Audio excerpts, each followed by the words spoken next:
जय हिंद। मैं सौरभ और आप मेरे साथ केमिस्ट्री पढ़ रहे हैं। केमिस्ट्री में हम लोग मैटर चैप्टर पढ़ रहे हैं और मैटर चैप्टर के तहत 2 एपिसोड हम लोग बना चुके हैं, यानी कि पार्ट 1 और पार्ट 2 अपलोड किया जा चुका है। पार्ट 3 आज देखते हैं। हम लोग इससे पहले यूजेज ऑफ मेटल और यूजेज ऑफ नॉन मेटल की चर्चा कर रहे हैं, ठीक, जिसमें यूजेज ऑफ मेटल पे हम चर्चा कर चुके हैं और यूजेज ऑफ नॉन मेटल में हम लोग आयोडीन तक चर्चा कर चुके थे। सल्फर, फास्फोरस, फास्फोरस में आप वाइट फास्फोरस, रेड फास्फोरस देखा, उसके बाद आपने आयोडीन देखा और आयोडीन के बाद अगली बात हम करते हैं क्लोरीन पे, ठीक है। तो ध्यान देंगे आप, क्लोरीन का काम क्या है? Purification of water. क्या है? यानी कि जल का शुद्धिकरण, जल का शुद्धिकरण, ठीक है।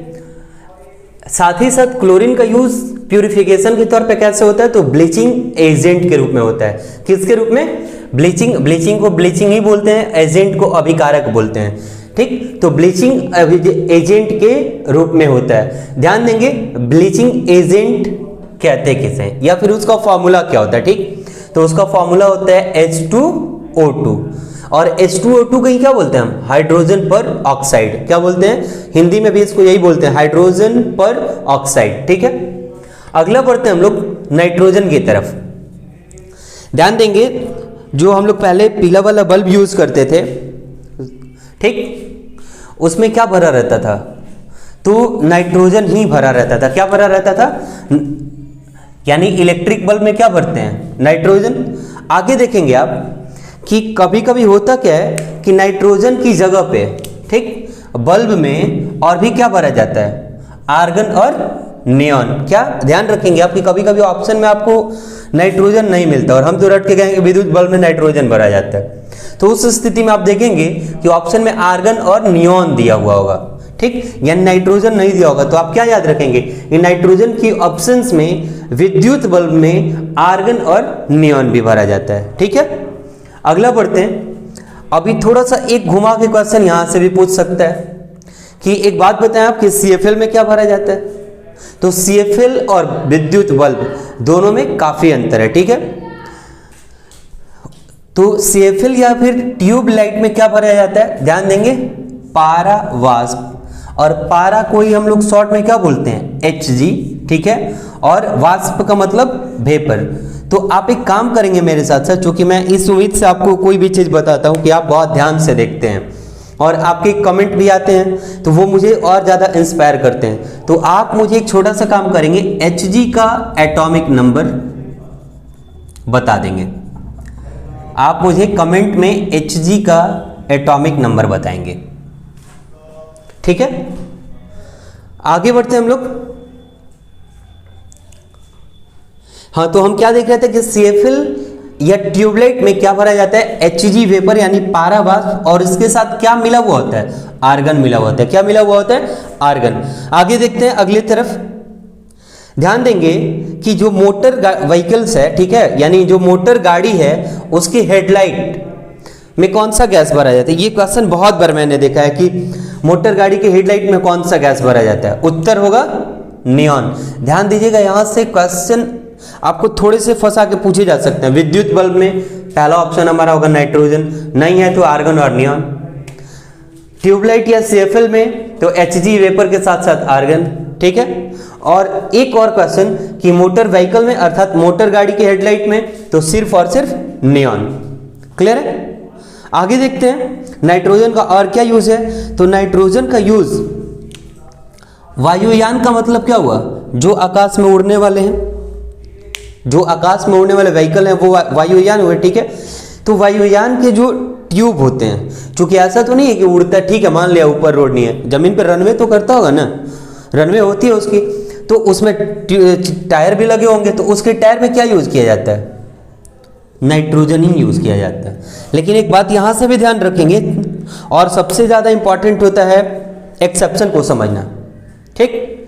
तो ध्यान देंगे आप कि नाइट्रोजन की जगह पे अगर ऑप्शन में हीलियम दिया हुआ, नाइट्रोजन दिया ही नहीं हो, तो वो भी सही है, क्योंकि वायुयान के ट्यूब में नाइट्रोजन के ऑप्शंस में क्या भरा जाता है?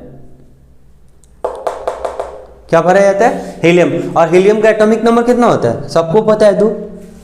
और नाइट्रोजन का 7। आगे बढ़ते हैं हम। जो आपने फर्टिलाइजर देखा है, ठीक है, यानी खाद बोले, उर्वरक बोले, ठीक, तो उसमें भी क्या मिला होता है? नाइट्रोजन का यूज होता है, ठीक है। अगले तरफ बढ़ते हैं। आपने जैसे नाम सुना होगा टेस्ट ट्यूब बेबी का, ठीक, तो उसमें क्या करते हैं कि किसी का वोम लेते हैं और किसी का स्पर्म लेते हैं और दोनों को टेस्ट ट्यूब बेबी में रख दिया जाता है। तो ध्यान देंगे कि उसको निकाल के कहीं ना कहीं तो प्रिजर्व किया जाता होगा, कहीं ना कहीं उसको प्रिजर्व किया जाता है, या फिर जो भी हाइब्रिड के केसेस आते हैं तो उसमें उनके जो सेल निकाले जाते होंगे उनको कहीं ना कहीं प्रिजर्व किए जाते होंगे, कहीं ना कहीं उसको सुरक्षित तरीके से रखा जाता होगा। तो ध्यान देंगे कि इन सभी चीज़ों को सुरक्षित तरीके से रखने के लिए लिक्विड नाइट्रोजन में रखा जाता है, यानी ये चीज़ें खराब नहीं हो उसके लिए हम उसको कहाँ रखते हैं? तो लिक्विड नाइट्रोजन में रखते हैं। यहाँ पे वही लिखा हुआ कि लिक्विड नाइट्रोजन का यूज प्रिजर्वेटिव के तौर पे किया जाता है, ठीक। और उस लिक्विड नाइट्रोजन का टेम्परेचर कितना होता है? -196 डिग्री सेल्सियस। अगर आपसे कोई पूछे कि केल्विन में बताओ, तो केल्विन में बताने के लिए आप क्या करेंगे? आपको पता है कि degree Celsius plus 273 degree Celsius कितना दिया हुआ है? 196 माइनस में, तो 196 प्लस 273। आप जब कैंसिल करेंगे तो 7 और हो गया, तो ये क्या हो गया आपका? केल्विन, ठीक है। तो केल्विन और डिग्री सेल्सियस अब तक मैंने आपको बदलना सिखा दिया। आगे जैसे ही चलेंगे बहुत जल्द फ़ारेनहाइट में भी आपको बदलना मैं सिखा दूंगा। आगे बढ़ते हैं। मैंने इस चीज़ को पिछले क्लास में डिस्कस किया था कि नाइट्रोजन का यूज, जो कुछ भी हम लोग ऑयली फूड खाते हैं जो पैकेट में कवर करके आता है, ठीक, तो ऐसा तो नहीं है कि वो खराब नहीं होगा। तो होता क्या है कि ऐसे ऑयली फूड जो ऑक्सीजन के साथ या ऑक्सीजन के कांटेक्ट में आते हैं रिएक्शन करके ऑक्सीडेशन की अभिक्रिया करने लगते हैं, ठीक। तो वैसी स्थिति में चांस रहता है कि जो फूड है उनका टेस्ट चेंज कर जाएगा, जो फूड है वो रैंसिड हो जाएगा, खराब हो जाएगा, ठीक है। तो वैसी स्थिति में उनका स्मेल भी चेंज कर जाएगा। तो वो फूड खराब नहीं हो, उसमें रैंसिडिटी नहीं हो, इस चीज़ से बचने के लिए हम क्या करते हैं? तो वो जो खाने वाला पदार्थ है उसको नाइट्रोजन गैस के अंदर रखते हैं, अर्थात जो पैकेट होता है उसमें नाइट्रोजन गैस भर देते हैं, जिसकी वजह से क्या होता है? हमारा लेज, हमारा कुरकुरे सब कुछ अच्छा रहता है, खाने में बहुत टेस्ट भी आता है, ठीक। आगे बढ़ेंगे। कार्बन। तो कार्बन का यूज हम लोग नॉर्मली किस चीज में करते हैं? फूल में, यानी ईंधन के रूप में। किस चीज में?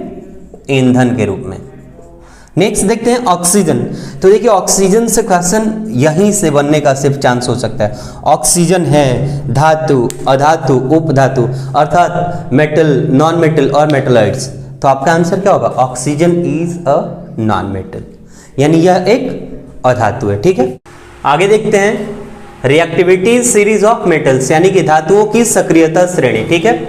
यहाँ पर मैंने ऑर्डर अरेंज किए हुए हैं, जैसे सबसे ऊपर पोटेशियम, फिर सोडियम, फिर कैल्शियम, फिर मैग्नीशियम, और इसके बाद एल्यूमिनियम, इसके बाद जिंक, फेरस, स्टेनस जिसको टीन बोलते हैं, टीन, और ये है आपका लोहा, ये है आपका जिंक, ये एल्यूमिनियम, ये मैग्नीशियम, ठीक है। और ये है पीबी, और इसके बाद नीचे हाइड्रोजन, और इसके नीचे कॉपर, कॉपर के नीचे Hg जिसको आप मरकरी या पारा बोलते हैं, और इसके नीचे Ag जिसको आप क्या बोलते हैं? सिल्वर,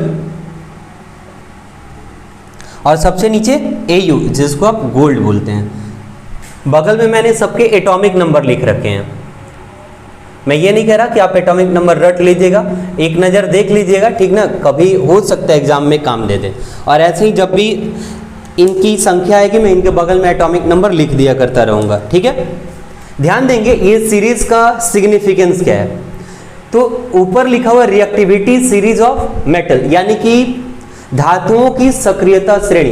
तो ध्यान देंगे जो सबसे ऊपर है वो सबसे ज्यादा रिएक्टिव है, फैन बंद कर दो, जो सबसे ज्यादा ऊपर है वो सबसे ज्यादा रिएक्टिव है, और जो नीचे है जैसे जैसे ऑर्डर नीचे की तरफ जाता जाएगा वो लीस्ट रिएक्टिव होता जाएगा। अर्थात सबसे ज्यादा रिएक्टिव अगर कहें तो कौन हो जाएगा? पोटेशियम। अगर पोटेशियम नहीं हो तो कौन हो जाएगा? सोडियम। और इन दोनों में तुलना किया जाए तो ज्यादा कौन होगा? जो ऊपर है वो। तो ऊपर कौन है? पोटेशियम। जैसे यही दो बीच से उठा लेते हैं, ठीक है। तो देखिएगा ये एल्यूमिनियम और जिंक इन दोनों में ज्यादा रिएक्टिव कौन है? एल्यूमिनियम, क्योंकि एल्यूमिनियम ऊपर है, ठीक। तो जो ऊपर है वो ज्यादा रिएक्टिव है और जो नीचे उसके कंपैरिजन में कम रिएक्टिव है। इस तरह से गोल्ड को हम क्या कह सकते हैं? ये गोल्ड सबसे कम रिएक्टिव है, ठीक। और मैंने यहाँ पे गोल्ड की कुछ प्रॉपर्टीज भी लिखी हुई है, ध्यान देंगे आप कि गोल्ड जो है वो लीस्ट रिएक्टिव यानी सबसे कम अभिक्रियाशील, ठीक। इनर्ट मेटल के नाम से भी इसको जानते हैं, इसको नोबल मेटल भी कहते हैं और ये फ्री स्टेट में पाया जाने वाला मेटल है, ठीक है, ध्यान देंगे। और सबसे ज्यादा इंपॉर्टेंट इसको आप समझेंगे कि गोल्ड किस अवस्था में पाया जाता है, तो गोल्ड फ्री स्टेट मेटल है। एक बात आपको याद भी होगा, मैं जब आपको रदरफोर्ड का सिद्धांत पढ़ा रहा था तो वहां पर मैंने बताया भी था कि गोल्ड के ही परत को उन्होंने यूज किया था। तो अगर आप इससे ज्यादा जानकारी चाहते हैं, ठीक, तो आप जा करके हमारा रदरफोर्ड वाला जो टॉपिक है रेडियो एक्टिविटी उसको देखें और वहां से बहुत सारी चीजें आपको सीखने को मिलेंगी, ठीक है। आगे बढ़ते हैं हम। तो इसको याद करने का एक तरीका आप अपना सकते हैं, जैसे मैंने एक ट्रिक लिखा है यहाँ पे कि करीना का मंगेतर अली जनाब फिर से पब गए हैं, कॉपर हरगिज नहीं सिल्वर गोल्ड चुराने। ध्यान देंगे ये कोई बहुत ज्यादा स्टैटिक नहीं है, बस याद करने के लिए मैंने लिखा हुआ है यहाँ पे। पहले वाला लेटर क, ठीक है, यहां से आपका के हो जाएगा यानी पोटेशियम करीना, यहां फिर लास्ट से Na ले लेंगे सोडियम, ठीक है। आगे बढ़ेंगे अब का से कैल्शियम हो गया, मंगेतर Mg, ठीक है, अली एल्यूमिनियम हो गया, जनाब Zn जिंक हो गया, फिर यानी फेरस क्या हो गया? लोहा हो गया, से यानी Sn, ठीक है, पब Pb गए यहां फालतू है यानी एक सुपरफ्लुअस है, ठीक है H हाइड्रोजन हो गया, कॉपर Cu हरगिज यानी Hg नहीं यहाँ पे सुपरफ्लुअस है, सिल्वर तो सिल्वर हो ही गया, गोल्ड का गोल्ड हो गया, चुराने सुपरफ्लुअस है, ठीक है। तो इस तरह से भी अगर आप चाहें तो उसको याद रख सकते हैं, क्योंकि हमारा उद्देश्य एक ही है, एग्जाम में अपने प्रश्न को सही करके आना। ध्यान देंगे यहां मैंने इसको अंडरलाइन कर रखा है, तो हाइड्रोजन को हम आवारा धातु के नाम से भी जानते हैं। एक बार फिर से रिवाइज कर देता हूं मैं, हाइड्रोजन को हम लोग आवारा धातु के नाम से भी जानते हैं। आगे बढ़ते हैं और कुछ फैक्ट्स देखते हैं। यहां पर मैंने लिखा है कि पोटेशियम और सोडियम दोनों मोस्ट रिएक्टिव मेटल हैं। कैसे मेटल हैं? मोस्ट रिएक्टिव मेटल है। ध्यान भी दीजिएगा आप कि मैंने कहा था जो सबसे ऊपर होगा वो सबसे ज्यादा रिएक्टिव होगा, तो ये दोनों लगभग थोड़े से गैप के बाद है, इसलिए यहां पे लिखा हुआ है कि ये दोनों कैसे हैं? मोस्ट रिएक्टिव मेटल्स हैं। एक बात और भी ध्यान देंगे, ये दोनों का नेचर कैसा होता है? सॉफ्ट। कैसा? सॉफ्ट नेचर होता है, ठीक। आगे देखेंगे तो क्या लिखा हुआ है कि ये दोनों नेचर में सॉफ्ट होते हैं और इन दोनों को केरोसिन तेल में डुबा कर रखा जाता है। अब आपको थोड़ा सा अगर सीरियस होंगे आप, तो पिछले पार्ट में मैंने पढ़ाया था फास्फोरस के बारे में, ठीक, जिसमें व्हाइट फास्फोरस और रेड फास्फोरस की चर्चा मैंने की थी। आपको वहां पे मैंने बताया भी था कि उसको जल में डुबा कर रखा जाता है। किसको? आप बताएंगे हमें? मैंने वहां पे चर्चा करा था कि उसको जल में डुबा कर रखा जाता है। क्यों? क्योंकि जो व्हाइट फास्फोरस है वो बहुत ज्यादा ही अभिक्रियाशील धातु या अधातु है, ठीक है। वो क्या करता है कि जैसे ही हवा के संपर्क में आता है, कौन? व्हाइट फास्फोरस, ठीक है, वो क्या करता है? जलने लगता है। और उसी को बचाने के लिए हम क्या करते हैं? बताएंगे आप हमें?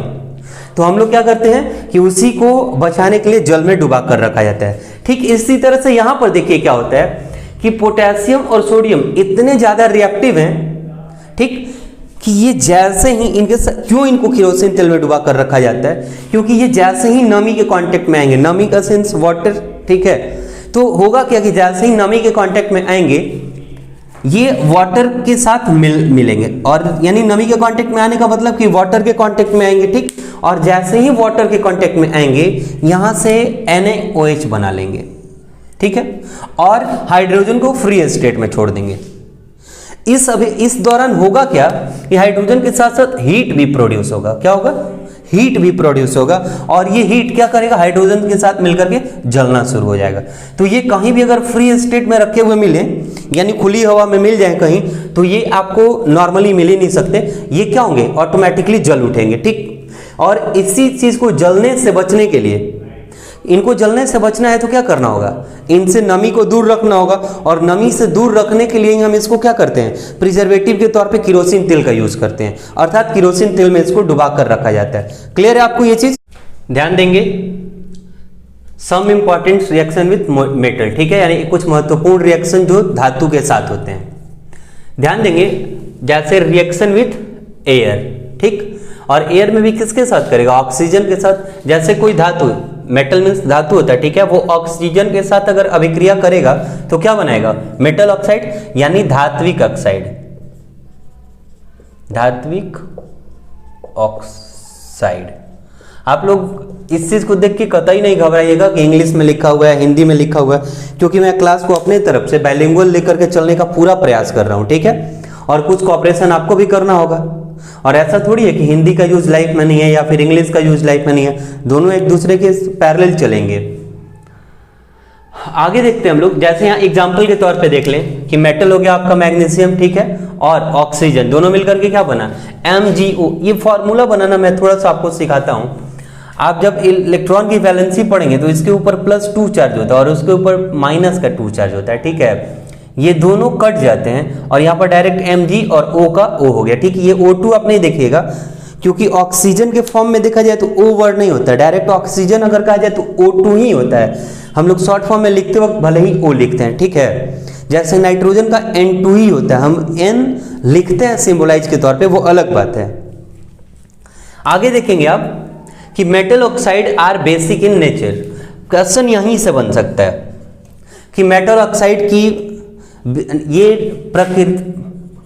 प्रकृति कैसी होती है, वो प्राकृतिक वाला नहीं, जैसे होता है ना कि उसका नेचर ऐसा है, तो वही कि मेटल ऑक्साइड कैसे नेचर के होते हैं। तो ध्यान देंगे आप, कैसा नेचर, बेसिक। और मैंने एसिड बेस सॉल्ट चैप्टर आपको अपने तरफ से पूरा अच्छे प्रयास से पढ़ाया है, तो अगर आपको कहीं एसिड बेस या अल्कली या फिर सॉल्ट समझने में दिक्कत होता हो तो आप जाके उस चैप्टर को विजिट कीजिए। लगभग दो वीडियोज हैं और वो कंप्लीट हैं और उतने आपके एग्जाम के लिए सफिशिएंट भी हैं। आगे देखते हैं हम नॉन मेटल, ठीक है। तो नॉन मेटल ऑक्साइड कैसा होता है, एसिडिक होता है, और मेटल ऑक्साइड कैसा होता है, बेसिक होता है, ठीक है। जैसे यहां एक एग्जांपल के तौर पे देख लेते हैं CO2 और H2O, ठीक। यहां आपने देखा H2CO3, इसका मतलब क्या था, ये फॉर्मूला बनने के, ध्यान देंगे, CO2 और H2O, फॉर्मूला बनने के क्या बना, H2CO3। आप मुझे इसका नाम, ठीक, इसको क्या बोलते हैं आप मुझे कमेंट करके बताएंगे और कल मैं इसका जवाब भी आपको दूंगा। और ऐसा ही होता भी है कि जब मैं कोई क्वेश्चन आपसे पूछता हूं, आप अगर कमेंट करते हैं तो मैं वहीं आकर के जवाब दे देता हूं, क्योंकि मैं आपके कमेंट सीरियसली पढ़ता हूं। वैसे ही यहां देखेंगे SO2, ठीक है, और H2O मिलकर के क्या बना, H2SO3। और एक मैंने वर्ड बताया H2SO4, ध्यान दीजिएगा, उसे क्या कहते हैं, अम्लों का राजा, ठीक है। और आज ही एक बात मैंने बताया AU, तो वो क्या है, metal of gold, sorry metal of king, यानी धातुओं का राजा, ठीक है। आगे बढ़ते हम लोग, एम्फोटेरिक ऑक्साइड। इसमें क्या होता है, सबसे पहले जान लेंगे कि उभय लिंगी लिखा हुआ है, अर्थात इसका मतलब होता होगा कॉमन, ठीक। होता क्या है इसमें कि इसके जो मेटल है, ठीक, इसके जो मेटल है, ठीक है, वो क्या करते हैं, वो दोनों नेचर के होते हैं, एसिडिक भी और एज वेल एज बेसिक भी, अर्थात अम्लीय भी और क्षारीय भी। हालांकि ध्यान देंगे तो एसिड का हिंदी अम्ल होता है, लेकिन बेस का हिंदी क्षार नहीं भस्म होता है। लेकिन मैंने आपको ये चीज समझाया हुआ है कि जब वही भस्म वाटर के साथ मिल जाए तो उसे हम क्षार पढ़ते हैं, ठीक है, जिसको इंग्लिश में अल्कली बोलते हैं। तो नॉर्मली हम लोग बेसिक को क्षार ही समझते हैं और वही एक प्रोसेस लेकर चलते भी हैं, तो आपको बहुत ज्यादा यहाँ कंफ्यूज नहीं होना है, ठीक। तो ध्यान देंगे कि इसका जो बिहेवियर होता है वो कैसा होता है, एम्फोटेरिक ऑक्साइड होता है। एम्फोटेरिक ऑक्साइड कब समझेंगे, जब धातु के ऑक्साइड दोनों नेचर के होंगे। कैसे? वो एसिडिक भी उतने ही हैं और बेसिक भी उतने ही हैं, अर्थात एसिड के साथ भी उतने ही घुले मिले हुए हैं और बेसिक के साथ भी उतने ही घुले मिले हुए हैं। ठीक, जैसे एल्यूमिनियम, जिंक, बेरिलियम, स्टेनस्टीन और पीबी। ठीक है, इन सबके मैंने पीछे कुछ देर पहले सिर्फ इसका एटॉमिक नंबर 4 होता है, बाकी मैंने सबका एटॉमिक नंबर पीछे पढ़ाया है और बताया भी है इसी वीडियो में, तो आप देखेंगे आराम से। आगे देखते हैं न्यूट्रल ऑक्साइड। न्यूट्रल का हिंदी होता है उदासीन। ठीक, इसमें गैसेस CO, इसको क्या पढ़ते हैं? Carbon monoxide. और सबसे अच्छा यहां से क्वेश्चन आता है, इसके क्या होता है कि कभी कभी जब ये प्रोड्यूस होता है तो दम घुटने लगता है। ठीक है, सफोकेशन टाइप का आपको फील होने लगेगा, और यही वजह है कि इसे हम दम घोटू गैस भी कहते हैं। ठीक, अगर इसका उपचार सही टाइम पे नहीं हुआ तो आदमी बहुत जल्द भगवान को प्यारा हो जाएगा। अगला देखते हैं नाइट्रिक ऑक्साइड। ठीक, NO। इसके बाद आगे देखिएगा N2O। ये बहुत फेमस है और बहुत बार क्वेश्चन आया हुआ, उम्मीद है कि आपको याद भी होगा। N2O जिसको नाइट्रस ऑक्साइड बोलते हैं, और इसे हम लाफिंग गैस भी कहते हैं। लाफिंग गैस भी कहते हैं, पिछले एग्जाम्स में बहुत बार देखने को मिला है। ठीक, तो कभी कभी क्या होता है कि आदमी N2O और NO2 में कंफ्यूज हो जाता है कि नाइट्रोजन ऑक्साइड का है या फिर नाइट्रस ऑक्साइड है। ठीक, तो आप इसको याद रखेंगे, N2O क्या हो जाएगा? लाफिंग गैस हो जाएगा। ठीक है, आगे देखते हैं यहां पे Fe, लोहा है, ऑक्सीजन और हाइड्रोजन है। ठीक है, ये मिलकर के क्या बनाएंगे, या फिर इनके एक दूसरे के साथ जब ये मिलते हैं तो होता क्या है? ठीक, ये लोहा हो गया, ये ऑक्सीजन हो गया, और ये वाटर। वाटर में क्या है? नमी।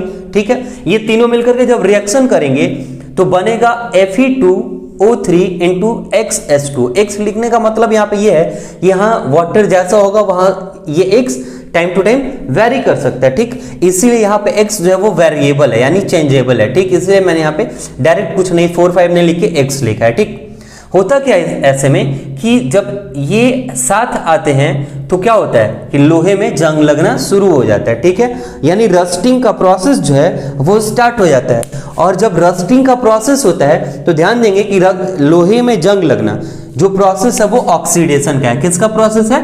ऑक्सीडेशन का। और ऑक्सीडेशन के दौरान जब लोहे में जंग लगता है, ठीक, तो लोहे का वजन घट जाएगा, बढ़ जाएगा, या उतना ही रहेगा? तो आपका जवाब होना चाहिए कि लोहे का वजन बढ़ जाएगा, जितना भी उसका वजन होगा उससे ज्यादा हो जाएगा। ठीक, तथा लोहे का जो पावर है वो क्या होगा? धीरे धीरे कमजोर होने लगेगा। ठीक है, आगे देखते हैं यहां पे, तो कॉपर है Cu, ये कार्बन डाइऑक्साइड है, और ये क्या है? H2O है, यानी जल है हमारा। ठीक, जब ये तीनों मिलकर के एक साथ रिएक्शन करेंगे तो हमें क्या मिलेगा? CuCO3 प्लस CuOH का होल ट्वाइस। ठीक है, अब यहाँ पे एक बात मैं आपको बता देता हूँ, यहाँ होल ट्वाइस आने का कॉन्सेप्ट क्या होता है। ठीक, जैसे आप देखते हैं Mg प्लस OH मिलता है और डायरेक्ट हम लिख देते हैं MgOH का होल ट्वाइस।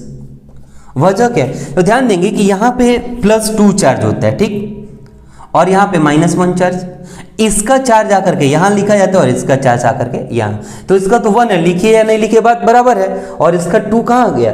यहाँ पे। तो यही वो फॉर्मूला बनने का फॉर्मेशन है। जैसे यहाँ कॉपर, तो कॉपर पे अपना जो चार्ज हुआ 1, और ये कॉपर पे जो अपना चार्ज हुआ वो 2, और OH पे जो हुआ वो 1, यहाँ से 1 और यहाँ का यहाँ 2, कोई फर्क ही नहीं पड़ता। ठीक, और इस स्थिति में होता क्या है कि आपके घर में अगर कॉपर का बर्तन होगा तो आपने देखा होगा कि वो हरे हरे टाइप का उस पर कुछ चिपक जाता है। ठीक, तो उस पर ग्रीन कोटिंग टाइप का होने लगता है। आगे बढ़ेंगे आप, एल्यूमिनियम और ऑक्सीजन जब आपस में मिलते हैं तो क्या बनेगा? L2O3। अब यहां पे भी जैसे देखिएगा कि एल्यूमिनियम का के ऊपर चार्ज होता है, यानी इलेक्ट्रॉन वैलेंसी जो उसकी होती है वो +3, और ऑक्सीजन का हो जाएगा -2। ठीक है, आप यहाँ प्लस और माइनस से कोई फर्क नहीं पड़ता है, अगर ये सेम होंगे तो कट जाते हैं, नहीं सेम होंगे तो ये वाला उठ करके यहाँ आ जाता है और ये वाला उठ करके यहाँ आ जाता है, और फॉर्मूला बन गया Al2O3। क्लियर है? तो इस तरीके से हम अभी अपने मैटर चैप्टर को कंटिन्यू रखेंगे। ठीक है, अगले वीडियोज में हम यहाँ से आगे मेटोलॉइड्स पढ़ेंगे, ठीक है। और मेटोलॉइड्स के बाद हमारा धीरे धीरे क्या होगा, एलिमेंट कंप्लीट हो जाएगा तो हम कंपाउंड की तरफ स्विच कर जाएंगे, और जैसे ही कंपाउंड खत्म होगा हम मिक्सचर की तरफ स्विच करेंगे।